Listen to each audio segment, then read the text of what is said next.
Welcome to Comfort Addict number 2. I'm gonna have to take a stand for this.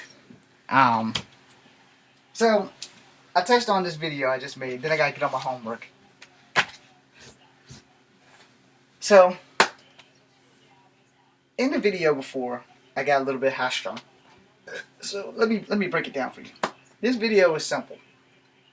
If you could take away your life and start all over, and you talk to the great creator, and you got the option of choosing a parent, an ethnicity, a status, whether you're going to be poor and earn your keep, or whether you're going to be rich and not earn your keep, would you do it? And most of the answer, I don't give a damn who you are, you're all going to sit here and lie and say no, when the answer is actually yes.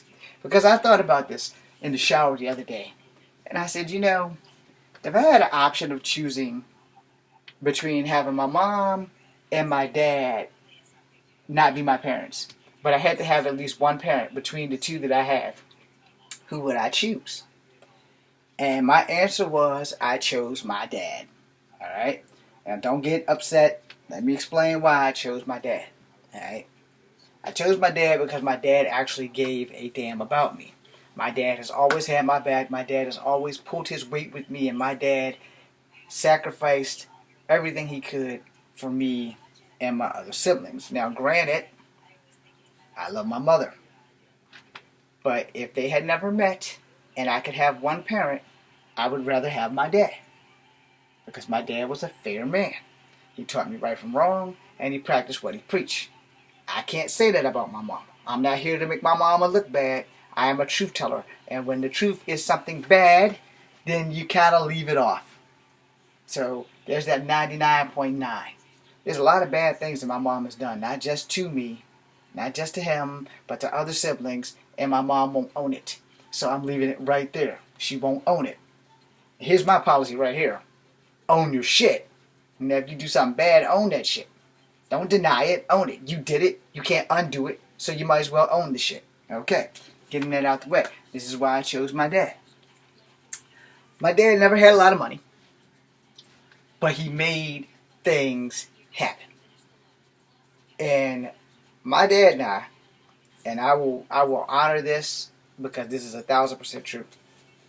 When my mom said bad things about my dad never, not one time, called my mom out of her name, never said anything bad about her, never tried to turn me against her. Always told me the truth and always told me, love your mama, son. Do the right thing, son. If you need to do something, do it. But if you do something bad, you better be man enough to take care of the consequences. So when I got a speeding ticket or 2 or 3 or 13, I owned it. Except for like the one that the judge made me fight because I didn't want to fight, and it was a racist incident. And thank you to that judge for giving me courage. Because the judge, in that, and this is still on topic, so don't think that it's not. When I got that speeding ticket, I had to borrow money from a big sister because I didn't have any money because I was in between jobs. So I got the money from a big sister, and I went to go pay the judge. And the judge, I had to have the court fee too because I missed the mail-in date. So I went into the courtroom, and he called my name, and I came up with the $200+. The ticket was like maybe $75, but the court cost was like $100 and something else, so I had $250 some odd dollars in my hand.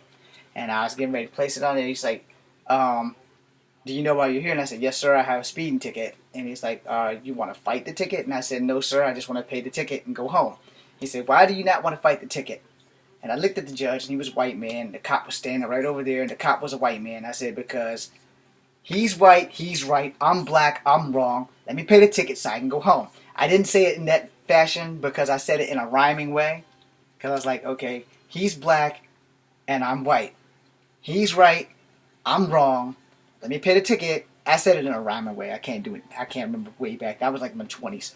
But anyway, I told him, and he's like, young man, why will you not fight for your rights? I said, well, Your Honor, the simple fact is, the light was yellow. Where he was at, there was no way in hell he had enough vantage point to say that light was green. But then he let me go through another green light and a stop sign before he pulled me over. And to top that off, he thought I was a chick because I had long hair. And the judge said, so why don't you want to fight? And I said, because he's white and he's right. And I said, and this is how Charlottesville works. If you're not white, you're not right. So let me pay my ticket and go home. And he said, so you're saying that if you were white, you would fight this ticket? And I said, with every breath I got, man, if I was white, I would fight this ticket, because you being white, him being white, me being white would be the difference maker of whether I'm going to pay this ticket or not. So he's like, so if I make you fight this ticket, you think you're going to lose because he's white? I said, oh, I'm guaranteed to lose because he's white. I said, there's never been a case where a white cop has been brought down by a black person that he gave a ticket to. I just want to pay the ticket and go home and get on with my life. I said, you been through a lot of racist stuff? I said, yes, sir. But what can I do about it? If you're not white, you're not right, and that's how Charlottesville works. Now let me pay the ticket. He said, no. I needed one person to get this guy. Because you are like the 15th person of color that he has wrote a ticket to. And no one would fight him. No one. I said, well, I don't want to fight him. I just want to pay my ticket and go home. He said, but yeah, what you just said proved my point. You do not have to fight your ticket. This guy likes to pull over people of color. Long story short, I didn't have to fight the ticket. Alright? And I gave my sister her damn money back. I also never ever sped down East Main Street or any street after that unintentionally. You know, I'm driving the speed limit from now on. Except for with Puffy Amiyumi a few years back when I had my yellow car. And another cop gave me a ticket. But he wasn't a dick about it, and he was a white guy. He was a motorcycle cop. He was like 70. He didn't want to retire, so he gave me a ticket. We had a good chat. He's like, I seen your head, Bob, and I know you weren't watching your speedometer, were you? I was like, no, sir. He's like, yeah, thank you for being honest. I'm sorry, I still have to give you this ticket. And I was like, I know. And we talked for a good 15 minutes, and I paid my ticket. He was there when I paid my ticket. And it wasn't the same judge, though. It was him, the cop. And I was like, okay, cool. So after that, you know, I didn't really ever get another ticket since then. Just to be on the safe side, knock on some wood. Point being, my father was like that judge. My father was like that 70-year-old cop that gave me the ticket, who noticed from down the road while he's monitoring me with his radar gun that I'm doing this. Just jamming to one of my favorite Puffy Amiyumi songs. Hell, it might have been Teen Titans.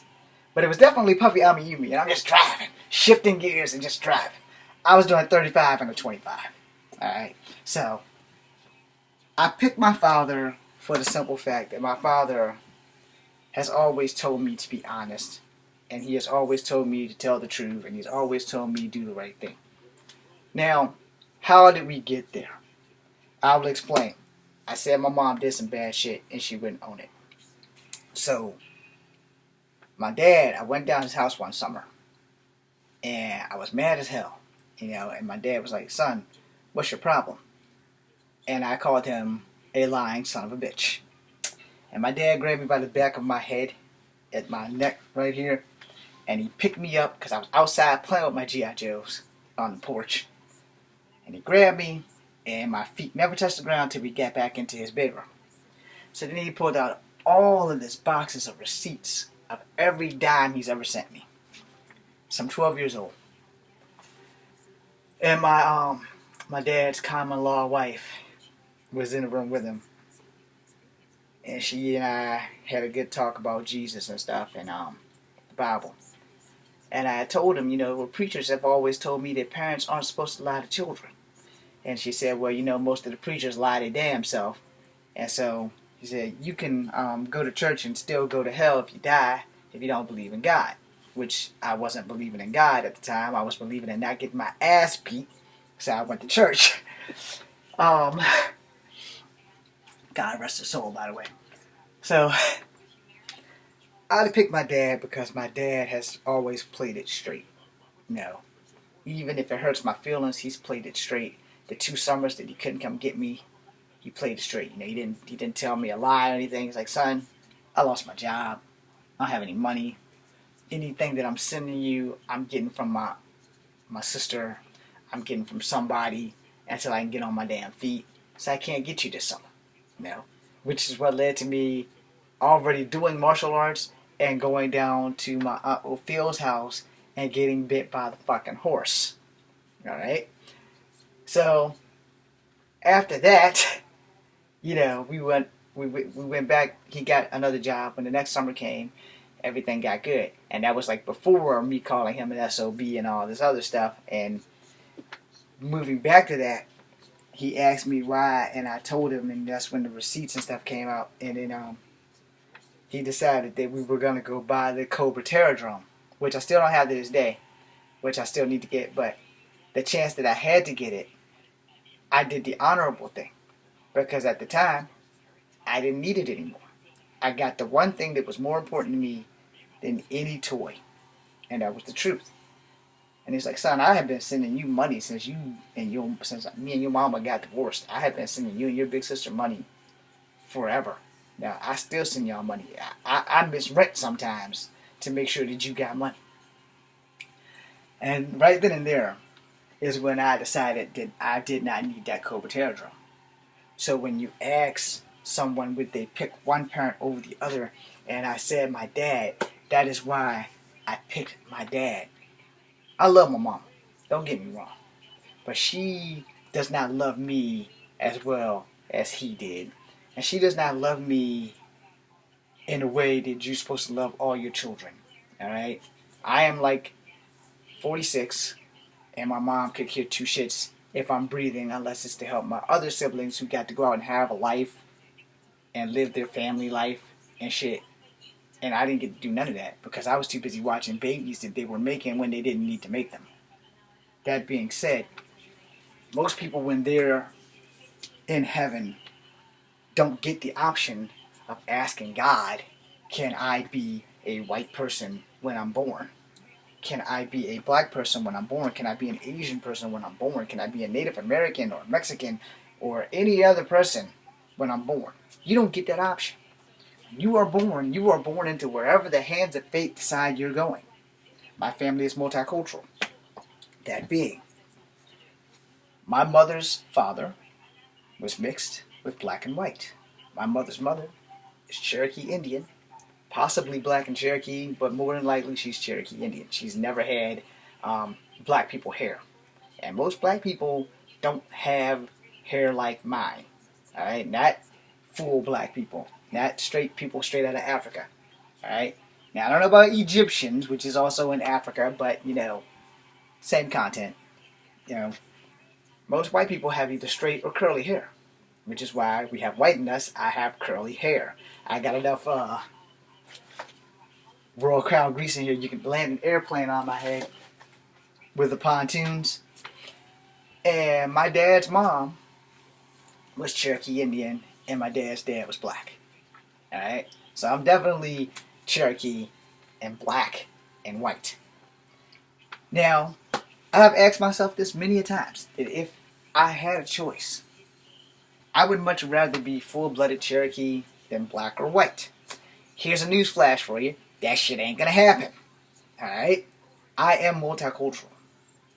I had to accept that a long, long time ago.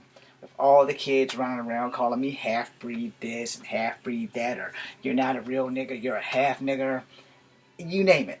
But none of the white kids ever said you're not a real honky, you're a half honky. They never said that shit. They just all said you're just a nigger. Alright? I don't like using that word. That word is a smear on America forever. You don't get a choice when you're born. You don't get a choice. So you need to live your life, your best life. Alright? And you need to live for you and not do like I did, living to help everybody else. It's okay to help some people some of the time, but don't help all the people all of the time. Because if you miss out on your own greatness while you're dealing with helping other people, you wind up like me. And no one should wind up like me. I'm James Williams Jr. Just come for having number 2. I have another video to make, which is like a part 2 to this. BC.